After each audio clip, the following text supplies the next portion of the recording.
রুমির অনুপস্থিতিতে তার মায়ের কাছে ওই মেয়েটি রুমি হয়ে উঠেছিল। ওই অহংকারী মেয়েটা? হ্যাঁ, ওই মেয়েটাই। এবার বিচারক হয়ে নয় রে জনা, তুমি রুমির মা হয়ে আমাকে বলো, আমি কি কোনো ভুল বলেছি?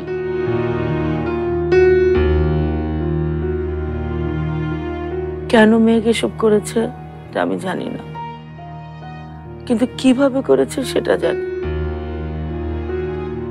করেছে ওর ভালোবাসার শক্তি দিয়ে। আর আমরা এটাও জানি যে আপনার বিষয়ে কোনো মিথ্যে কথাও বলেনি। আমি আপনাকে বলেছিলাম নিজের ভালোবাসাকে কোনোদিন অসম্মান না করতে, আর সেটাই করলেন আপনি। বড় হওয়ার সুযোগ পেয়ে আপনি ভুলে গেলেন ভালোবাসার আসল রূপ। আমি ভুলে যাইনি বাবা,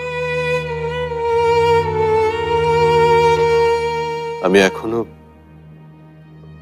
আমার ভালোবাসাকে ভালোবাসি। তাহলে চৈতিকে ভালোবাসেন না আপনি?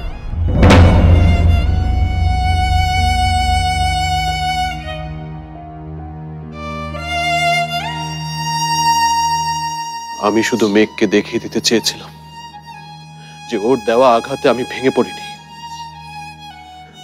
তাই যখন শুনলাম ওর 4 তারিখে বিয়ে হচ্ছে,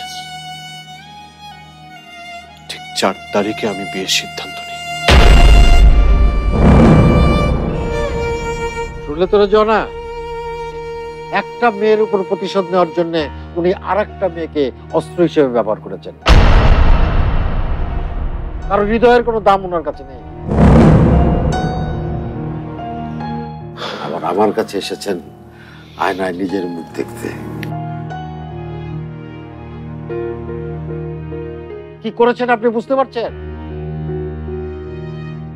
আপনি এতকাল যে অন্যায় করেছেন এটা তার চাইতেও অনেক বড় অপরাধ। চৈতি জানে? কি জানে? ও জানে যে আপনি তাকে কোনোদিন ভালোবাসবেন না।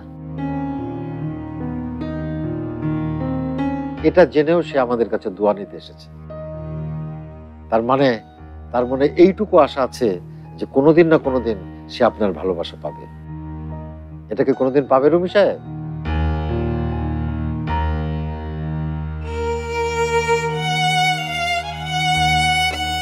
যে জীবন আপনি গড়ে তুলেছেন সেই জীবন নিয়ে কি আপনি কোনোদিন দাঁড়াতে পারবেন মেঘের সামনে?